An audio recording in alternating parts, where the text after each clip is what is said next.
बुलेटिनच्या सुरुवातीला बातमी आहे संपूर्ण महाराष्ट्राचं लक्ष वेधलेल्या महाराष्ट्र केसरी कुस्ती स्पर्धेची। यंदाची महाराष्ट्र केसरीची गदा मातीतल्या पैलवानाच्या खांद्यावर जाणार की मॅटच्या पैलवानाच्या खांद्यावर हे काही क्षणात स्पष्ट होणार आहे।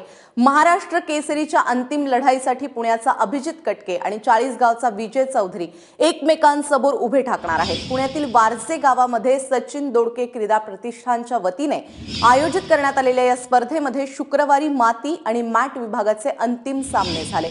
माती विभागातून विजय चौधरीने तर मॅट विभागातून अभिजित कटकेने अंतिम फेरीमध्ये धडक मारलेली आहे आणि काही क्षणात आता अंतिम सामना सुरू होणार आहे।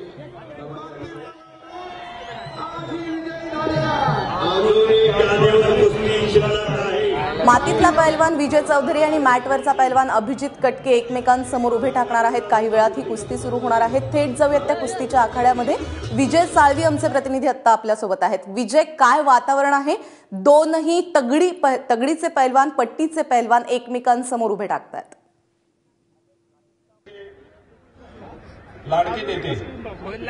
प्राजक्ता, महाराष्ट्रात कुस्ती किती लोकप्रिय आहे याचं नेमकं प्रतिबिंब जर कुणाला पाहायचं असेल तर त्यानं या महाराष्ट्र केसरीच्या मैदानाला, महाराष्ट्र केसरीच्या आखाड्याला भेट द्यायला हवी।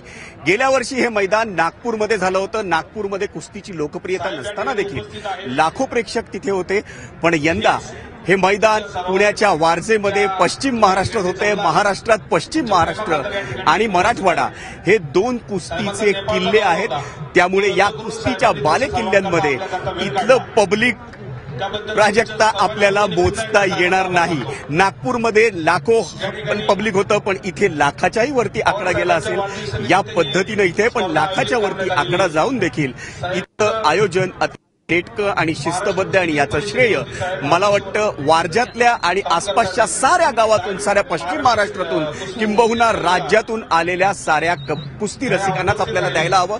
कारण अतिशय शांतपणे ज्या पद्धतीनं दोन पैलवान, अभिजित कटके असेल मॅटवरचा विजेता किंवा मातीतला विजेता असेल विजय चौधरी, हे दोघं ज्या पद्धतीनं थंड डोक्यानं खेळतात, त्याच पद्धतीनं हे सारे कुस्ती रसिक थंड डोक्यानं केवळ आणि केवळ प्रतीक्षा करतायत ते महाराष्ट्रातल्या सर्वोत्तम पैलवान कोण होणार, या क्षणाची महाराष्ट्र केसरीची गदा कोण उचलणार, त्या क्षणाची या समारंभाचे प्रमुख पाहुणे आणि देशाचे माजी संरक्षण मंत्री, देशाचे माजी कृषी मंत्री शरद पवार यांचं आगमन झालंय। त्यामुळे आपण अशी अपेक्षा करायला हरकत नाही, साधारण 6:30 ते 5:45च्या सुमारास जो आयोजकांनी आपल्याला अंदाज व्यक्त केलाय की त्या सुमारास महाराष्ट्र केसरी किताबाची ही कुस्ती सुरू होईल। प्राजक्ता, अभिजित आणि विजय चौधरी हे दोघेही पट्टीचे पैलवान आहेत। या दोघांच्या जमेच्या बाजू कोणकोणत्या आहेत आणि कशा पद्धतीने दोघांनाही चेअर करण्यासाठी या ठिकाणी पब्लिक आहे, काय पाहायला मिळतंय?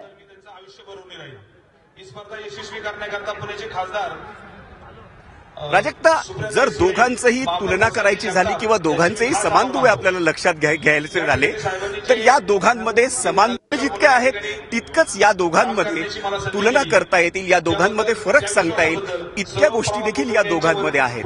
म्हणजे अगदी आपण जर शहराचा किंवा जिथून ही मंडळी आली आहेत त्याचा उल्लेख करायचा झाला तर विजय चौधरी हा जळगावच्या 40 गाव मधल्या सायगावचा आहे, तर अभिजित कटके हा पुणे शहरचा आहे। म्हणजे एकीकडे उत्तर महाराष्ट्राचा पैलवान आणि दुसरीकडे पश्चिम महाराष्ट्राचा पैलवान। त्याच्या पलीकडे जाऊन जर विचार करायचा झाला तर विजय चौधरी हा वयानं 28 वर्षाचा आहे आणि अभिजित कटके हा केवळ 21 वर्षाचा अगदी कोवळा पैलवान आहे। विजय चौधरीनं 2 वेळा डबल महाराष्ट्र केसरी आहे, तो 2 वेळा महाराष्ट्र केसरीचा किताब पटकावलाय आणि अभिजित कटके हा 2014 साली म्हणजे जेव्हा सिनियरमध्ये महाराष्ट्र केसरी झाला विजय चौधरी, त्याच वर्षी अभिजित कटके हा कुमार गटात म्हणजे युवा महाराष्ट्र केसरी झाला। त्यानं युवा पातळीवर अंतर हे जास्त आहे। दोघंही थंड डोक्याने खेळणारे आहेत। विजय चौधरीचा पट काढता येत नाही। विजय चौधरी जितका बचाव उत्तम तितकाच अभिजितचाही बचाव उत्तम, दोघांचाही संयम उत्तम, पण दोघंही प्रतिहल्ला करण्यात इतके पटते ना की समोरच्याने एखादा डाव टाकला की त्यानंतर त्या दोघांचाही प्रतिडाव हा ठरलेला असतो। त्यामुळे समोरचा कधी डाव टाकतो हा सामना चुरशीचा होणार आहे हे निश्चित आहे। विजय, तुर्तास धन्यवाद या सगळ्या सविस्तर माहितीबद्दल।